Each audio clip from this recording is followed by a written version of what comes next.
Voici les intentions de la célébration du mercredi 13 mai 2020.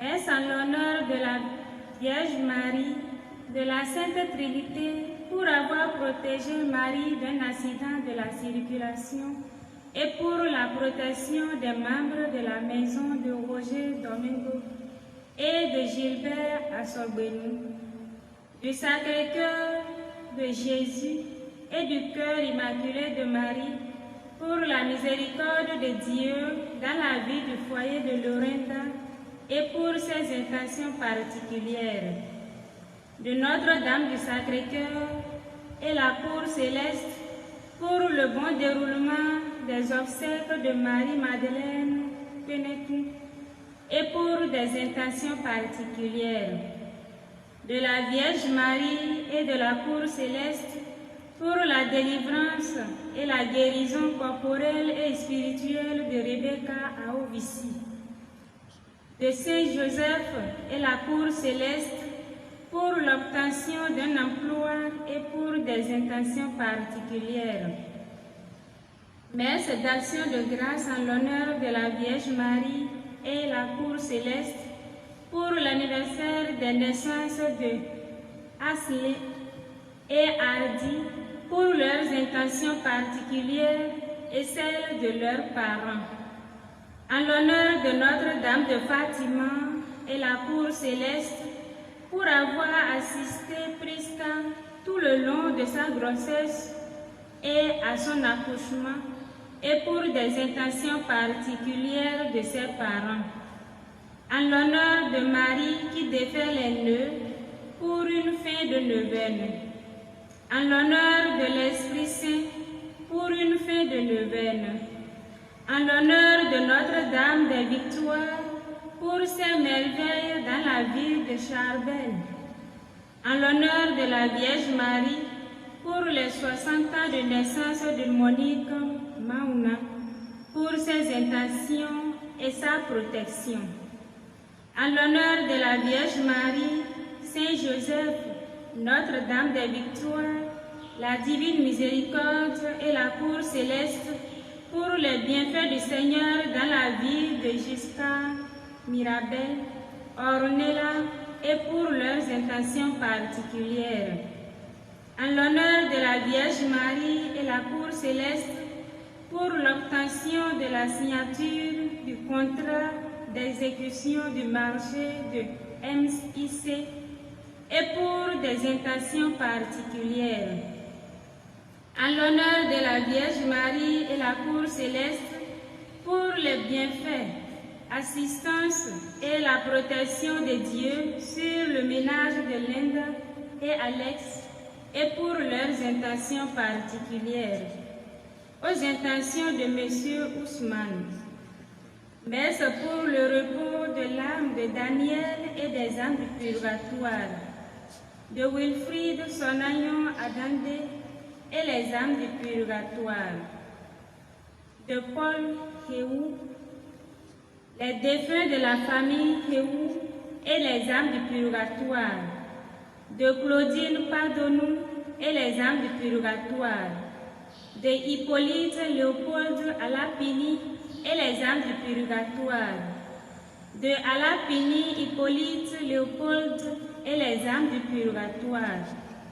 Messe pour le repos des âmes de Dominique Yansou, Agnès Degoé, Elisabeth Amoussou, les défunts des familles Yansounou, Adanlé, Amoussou, Degoé, Asoba et les âmes du purgatoire, de André Hassou Amoussou, Ange Mou et des âmes du purgatoire, des défunts des familles Oké, Akoli, Sona, Somahadé, Azanaï et des âmes du purgatoire les plus délaissées.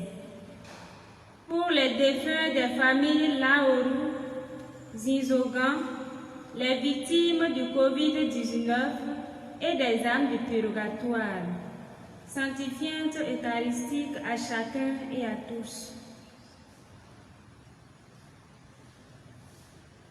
Venez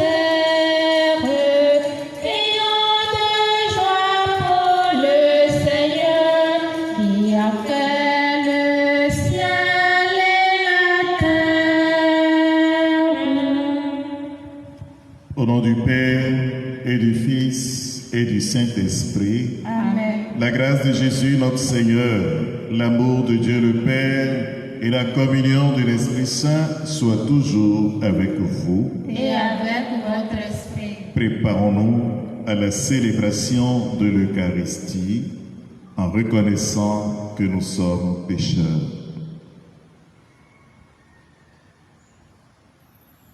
Seigneur, accorde-nous ton pardon. Nous avons péché contre toi. Montre-nous ta miséricorde. Et nous serons sauvés. Que Dieu Tout-Puissant nous fasse miséricorde, qu'il nous pardonne nos péchés et nous conduise à la vie éternelle. Amen. Seigneur, prends pitié. Seigneur, prends pitié. Ô Christ, prends pitié. Ô Christ, prends pitié. Seigneur, prends pitié. Seigneur, prends pitié. Prions le Seigneur.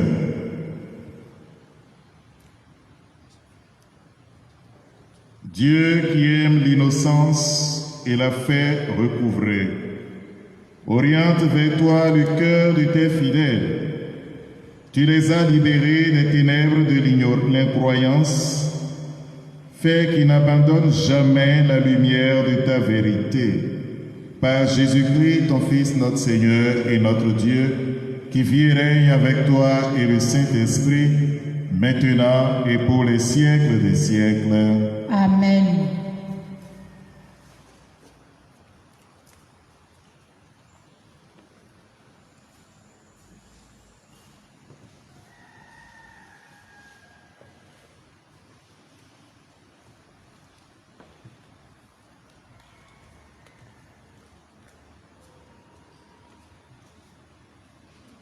Lecture du livre des Actes des Apôtres, chapitre 15, versets 1 à 6. En ces jours-là, des gens venus de Judée à Antioche enseignaient les frères en disant: si vous n'acceptez pas la circoncision selon la coutume qui vient de Moïse, vous ne pouvez pas être sauvés. Cela provoqua un affrontement ainsi qu'une vive discussion engagée par Paul et Barnabé contre ces gens-là. Alors, on décida que Paul et Barnabé, avec quelques autres frères, montèrent à Jérusalem auprès des apôtres et des anciens pour discuter de cette question. L'église d'Antioche facilita leur voyage. Ils traversèrent la Phénicie et la Samarie en racontant la conversion des nations, ce qui remplissait de joie tous les frères. À leur arrivée à Jérusalem, ils furent accueillis par l'Église, les apôtres et les anciens, et ils rapportèrent tout ce que Dieu avait fait avec eux. Alors, quelques membres du groupe des pharisiens qui étaient devenus croyants intervinrent pour dire qu'il fallait circoncire les païens et leur ordonner d'observer la loi de Moïse. Les apôtres et les anciens se réunirent pour examiner cette affaire. Parole du Seigneur. Nous rendons grâce à Dieu. Dans la joie, nous irons à la maison du Seigneur. Dans la joie, nous irons à la maison du Seigneur. Quelle joie quand on m'a dit, nous irons à la maison du Seigneur. Maintenant notre marche prend fin devant tes portes, Jérusalem. Dans la joie, nous irons à la maison du Seigneur. Jérusalem, te voici dans tes murs, ville où tous ensemble ne font qu'un. C'est là que montent les tribus du Seigneur. Dans la joie, nous irons à la maison du Seigneur. C'est là qu'Israël doit rendre grâce au nom du Seigneur. C'est là le siège du droit, le siège de la maison de David. Dans la joie, nous irons à la maison du Seigneur. Alléluia. Alléluia. Alléluia.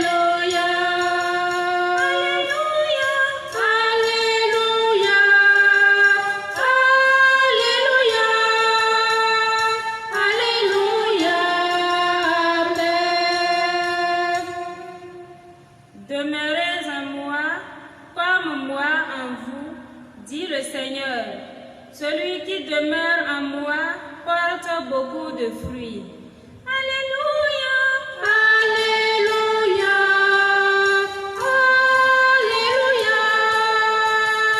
Alléluia. Amen. Le Seigneur soit avec vous. Et avec votre esprit. Évangile de Jésus-Christ selon Saint Jean. Gloire à toi, Seigneur. En ce temps-là, Jésus disait à ses disciples, « Moi, je suis la vraie vigne et mon Père est le vigneron. Tout sarment qui est en moi, mais qui ne porte pas de fruits, mon Père l'enlève. Tout sarment qui porte de fruits, il le purifie en le taillant pour qu'il en porte davantage. Mais vous, déjà, vous voici purifiés grâce à la parole que je vous ai dite. Demeurez en moi comme moi en vous. De même que le sarment ne peut pas porter de fruits par lui-même s'il ne demeure pas sur la vigne, de même vous non plus, vous ne demeurez pas en moi. Si vous ne demeurez pas en moi, moi je suis la vigne et vous les sarments. Celui qui demeure en moi et en qui je demeure, celui-là porte beaucoup de fruits, car en dehors de moi, vous ne pouvez rien faire. Si quelqu'un ne demeure pas en moi, il est comme le sarment jeté dehors et il se dessèche. Les sarments secs, on les ramasse, on les jette au feu et ils brûlent. Si vous demeurez en moi et que mes paroles demeurent en vous, demandez tout ce que vous voulez et cela se réalisera pour vous. Ce qui fait la gloire de mon Père, c'est que vous portiez beaucoup de fruits et que vous soyez pour moi des disciples. Acclamons la parole de Dieu. Louange à toi, Seigneur Jésus.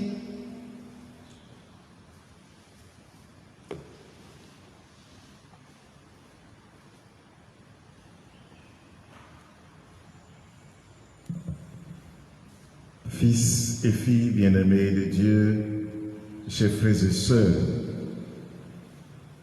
trois choses importantes retiennent notre attention dans l'évangile que nous venons d'écouter. La première, le lien qui nous unit au Christ. La deuxième, la manière dont ce lien est réalisé. Et la troisième, les exigences de vie dans le Christ. Le Christ se compare à la vigne. Il dit précisément, je suis la vraie vigne et mon Père est le vigneron. Alors quand il dit, je suis la vraie vigne, il faut déjà, pour le fait qu'il précise qu'il est la vraie vigne, se rappeler que dans l'histoire d'Israël, le peuple d'Israël a toujours été considéré comme la vigne du Seigneur. Et donc, ce peuple considéré comme la vigne du Seigneur préfigurait la vraie vigne qu'est Jésus-Christ. Et en précisant qu'il est la vraie vigne et que le Père est le vigneron, Jésus met aussi en relief le travail précieux que le vieillard fait pour entretenir sa vie, le travail que fait le Père pour entretenir sa vie. Il voudrait nous dire que le bien de la vie demeure toujours la préoccupation du Père. Et il ajoute, lui il est la vie, et nous autres nous sommes les sarments. Et c'est là que la comparaison nous met en jeu, nous entrons en jeu, nous entrons en scène. Notre lien avec Jésus se réalise comment? En réalité, ce lien se réalise de deux manières. La première manière, le lien est réalisé par l'incarnation du Christ. Jésus qui se fait semblable à nous, il se fait l'un de nous pour que nous puissions être incorporés à sa personne. Donc quand il parle de vie, l'image de vie nous renvoie tout de suite au mystère de l'incarnation. Jésus se fait homme, il devient semblable à nous en toutes choses, excepté le péché, pour que nous autres, nous devenions semblables à lui, incorporés sur lui. Et il dit, la fonction du Père, le rôle du Père en tant que vigneron est de purifier les sarments qui donnent déjà du fruit. Et lui-même, il précise que cette purification advient par la médiation de sa parole que nous écoutons. C'est en écoutant sa parole, en effet, que nous nous rendons compte, en nous mirant dans sa parole, en prenant sa parole comme notre miroir, que nous pouvons distinguer le mal du bien, nous pouvons nous rendre compte de nos faiblesses et faire l'effort de la conversion. Et quand nous faisons l'effort de la conversion, nous portons encore beaucoup plus de fruits parce que nous permettons à la parole de s'épanouir, de se réaliser en nous. Et nous devenons nous-mêmes en ce moment-là les incarnations de la parole. C'est-à-dire que notre humanité est complètement transformée, transfigurée par la parole que nous écoutons et alors nous portons des fruits en abondance. Mais il précise aussi que les sarments qui ne portent pas du fruit sont coupés, c'est-à-dire les sarments qui ne sont pas en lui sont jetés au feu. En réalité, ce n'est pas de la damnation de l'humanité qu'il s'agit ici. Quand on parle d'incarnation, on parle immédiatement de la passion du Christ. Il est venu pour nous sauver. Et quand vous imaginez un arbre comme un tronc, imaginez un homme qui a un bras, qui a des jambes, et puis on lui coupe sa jambe, ou bien on lui coupe son bras et on jette, qui est-ce qui souffre le plus? Est-ce que le bras jeté qui souffre, ou bien le corps qui est encore vivant? Et on dit souvent que cabri mort n'a pas peur de couteau. Le bras qui est coupé, il est jeté au feu, c'est fini. Mais le tronc qui a été amputé souffre de l'amputation. Et puis après, cette douleur de l'amputation, il devra porter le handicap pour toute sa vie. Et donc là, on est en train de parler du drame du péché qui coupe l'homme de Dieu et qui porte Dieu à la croix, qui porte Dieu dans sa passion. Parce que Dieu ne veut pas la perte du pécheur, il veut le récupérer à tout prix. Et Jésus, lui, il se donne par amour pour nous. Par amour pour nous, il meurt sur la croix pour nous faire passer de la mort à la vie. Donc, dans le mouvement de notre incorporation à Jésus, le premier versant, c'est le versant descendant. Jésus qui descend de sa gloire, qui s'incarne pour que nous puissions devenir membres de son corps et qui accepte de se donner en tant que parole de vie pour que nous puissions vivre et porter de fruits et qui, quand nous devons être complètement morts, accepte de mourir pour nous réveiller, pour nous ressusciter, pour nous faire venir à la vie. Et en réponse à ce don de soi de Dieu, c'est le deuxième aspect de mécanisme du processus de notre incorporation, nous autres, nous sommes appelés à croire en lui, la foi. Parce que si nous ne croyons pas en lui, nous ne lui permettons pas de nous accueillir en lui. Et quand nous croyons en lui, notre foi nous permet maintenant de le prendre au sérieux, d'accueillir sa parole comme notre boussole, comme notre lumière. Et Jésus dit, quand c'est ainsi réalisé, vous êtes mes disciples. Et quand vous demeurez en moi, tout ce que vous voulez demander au Père, il vous le donne. Tout ce que vous voulez. Mais si vous n'êtes pas en moi, ça va être difficile. Parce qu'à la lumière de sa parole, nous savons discerner nos besoins réels. Et nous pouvons maintenant nous mettre en prière et accueillir le don de Dieu, la grâce de Dieu.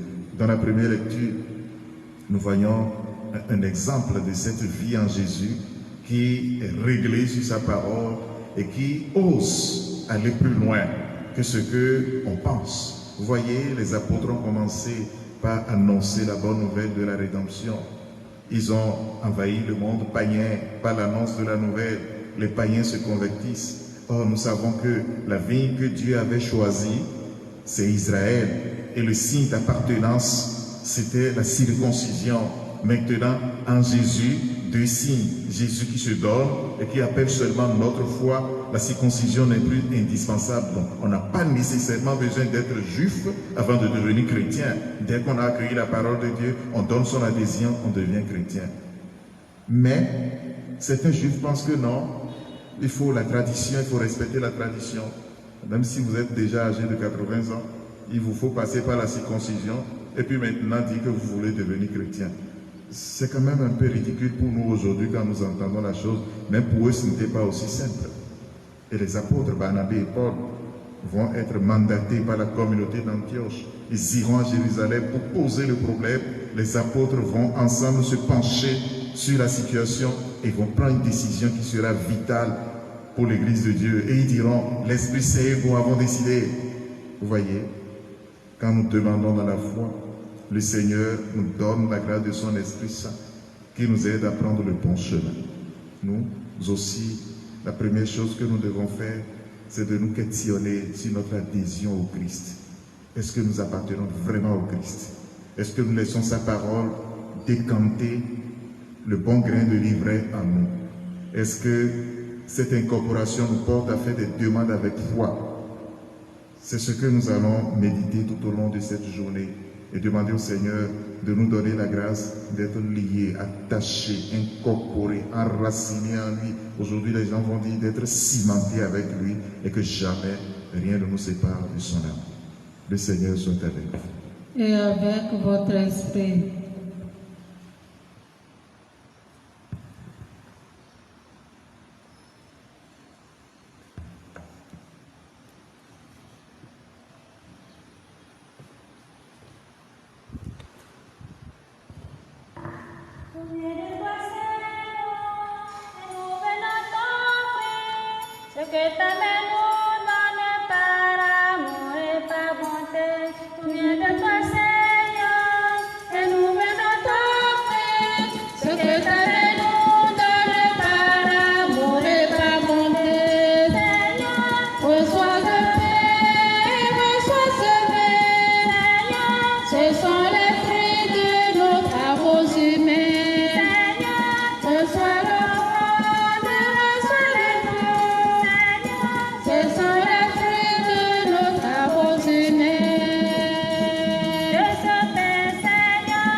Au moment d'offrir les sacrifices de toute l'Église. Pour la gloire de Dieu, le salut. Donne-nous, Seigneur, de te rendre grâce toujours par ces mystères de Pâques et continue en nous ton œuvre de rédemption, qu'il nous soit une source intarissable de joie par Jésus le Christ notre Seigneur. Amen. Le Seigneur soit avec vous. Et avec votre esprit. Élevons notre cœur. Nous le tournons vers le Seigneur. Rendons grâce au Seigneur notre Dieu. Cela est juste et bon. Vraiment, il est juste et il est bon de te glorifier, Seigneur, en tout temps, mais plus encore en ces jours, le Christ, notre Pâque, a été immolé. En détruisant un monde déchu, et fait une création nouvelle. Et c'est de lui que nous tenons désormais la vie qu'il possède en plénitude. C'est pourquoi le peuple des baptisés, rayonnant de la joie pascale, exulte par toute la terre, tandis que les anges dans le ciel chantent sans fin l'hymne de ta gloire. Saint, Saint, Saint, le Seigneur Dieu de l'univers, le ciel et la terre sont remplis de ta gloire. Hosanna au plus haut des cieux. Béni soit celui qui vient au nom du Seigneur. Hosanna au plus haut des cieux. Toi qui es vraiment saint, toi qui es la source de toute sainteté, Seigneur, nous te prions. Sanctifie ces offrandes, en répandant sur elles ton esprit, qu'elles deviennent pour nous le corps et le sang de Jésus le Christ, notre Seigneur. Au moment d'être livré, d'entrer librement dans sa passion, il prit le pain, rendit grâce, il le rompit et le donna à ses disciples en disant: Prenez et mangez-en tous, ceci est mon corps livré pour vous.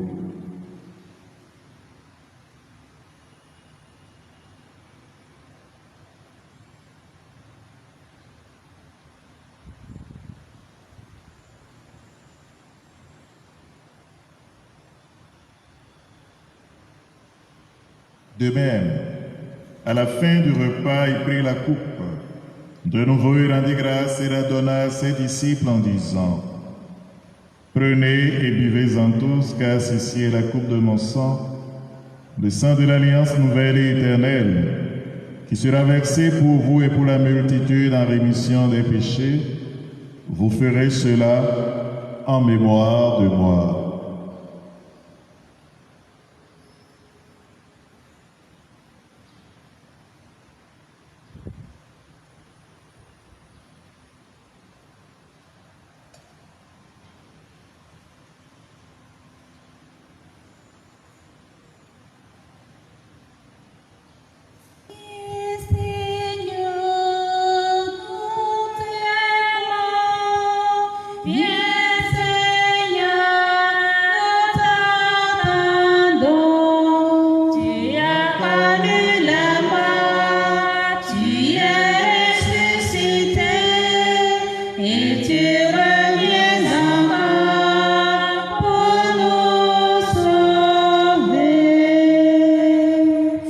Ici mémoire de la mort et de la résurrection de ton Fils, nous t'offrons, Seigneur, le pain de la vie et la coupe du salut, et te rendons grâce car tu nous as choisis pour servir en ta présence.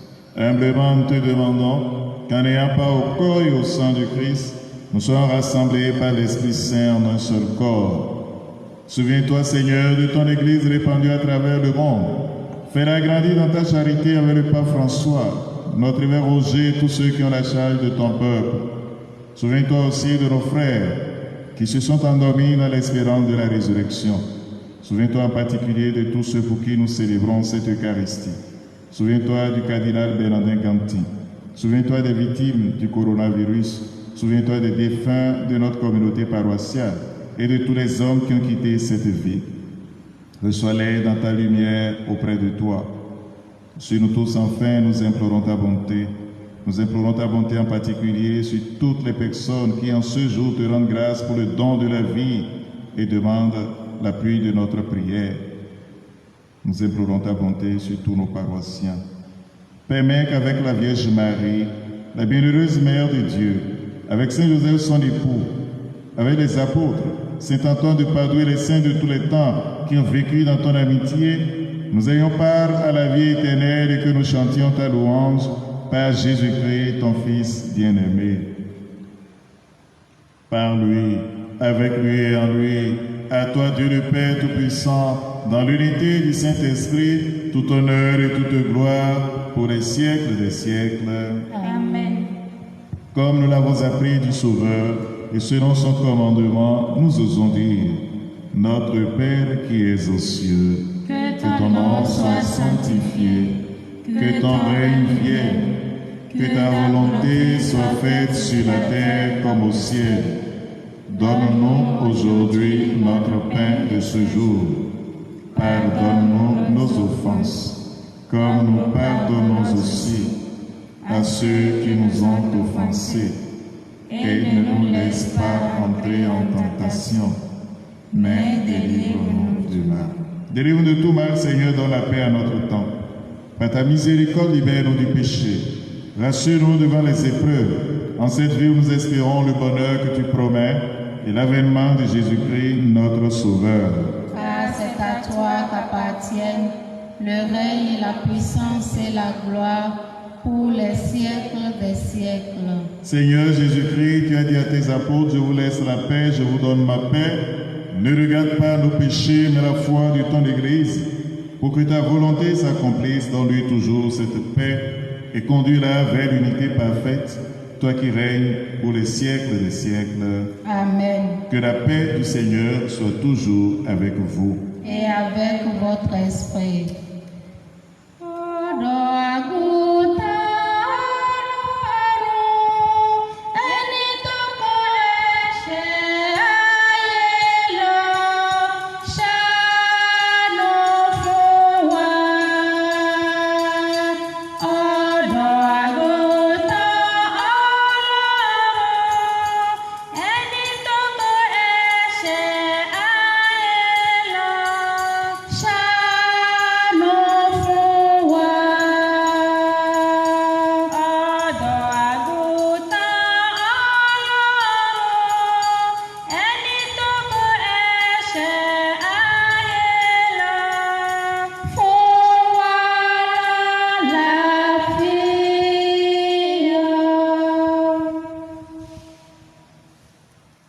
Heureux les invités au repas du Seigneur.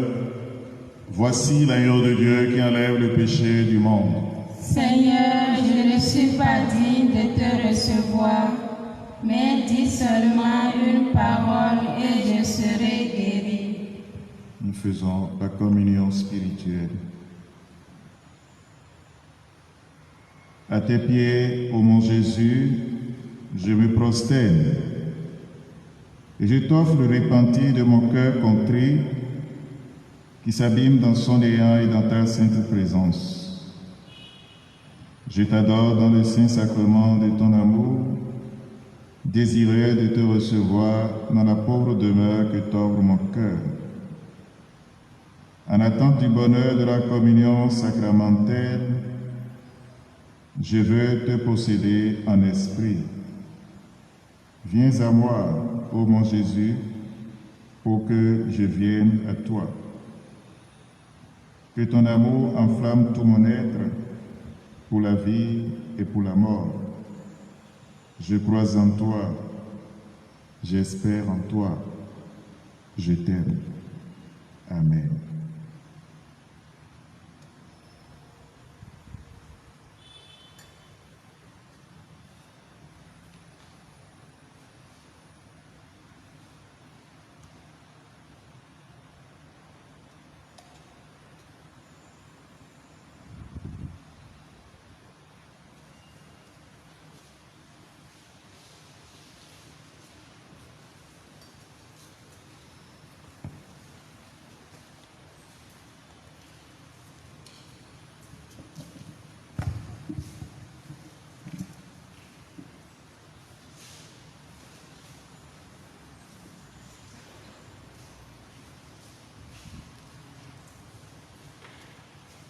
Gbogbo aráyé ẹ wá jẹ ẹran ara ìyè ní gbogbo ènìyàn ẹ wá gba Jésù ẹran ara ìyè ní ọba tó kú ká wá lè rí yè ẹran ara ìyè ní ẹ wá aráyé ẹ wá jẹ.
Supplions encore le Seigneur. Dieu très bon, reste auprès de ton peuple, car sans toi, notre vie tombe en ruine. Fais passer à une vie nouvelle ceux que tu as initiés au sacrement de ton royaume, par Jésus le Christ, notre Seigneur. Amen. Chers frères et sœurs, demain, 14 mai, le Saint-Père nous invite à une journée de prière, journée de jeûne et journée de solidarité. Et notre évêque, notre Père archevêque, le Monseigneur Roger Mbedi insiste pour que nous puissions chacun à sa manière et à son niveau vivre cette journée dans le jeûne, la prière et le partage. Pour être plus concret et plus pratique, ceux qui auront des difficultés pour vivre ce temps de partage, la Caritas paroissiale attend vos dons et sera votre relais pour porter ces dons-là aux personnes qui en ces jours-ci en ont le plus besoin. Merci pour vos prières, merci pour votre élan de solidarité. Ce qui est sûr, ça ne va plus trop durer. Le Seigneur nous donnera la grâce de revenir ici, lui rendre grâce, le prier et vivre de la chaleur fraternelle. Le Seigneur soit avec vous. Et avec votre esprit. Et que Dieu Tout-Puissant vous bénisse, le Père, le Fils et le Saint-Esprit. Amen. Je vous salue Marie, Pleine de grâce, le Seigneur est avec vous. Vous êtes bénie entre toutes les femmes, et Jésus, le fruit de vos entrailles, est béni. Sainte Marie, Mère de Dieu, priez pour nous pauvres pécheurs, maintenant et à l'heure de notre mort. Amen. Allez dans la paix du Christ. Nous rendons grâce à Dieu. Bonne et sainte journée à chacun et à tous. Merci, mon Père.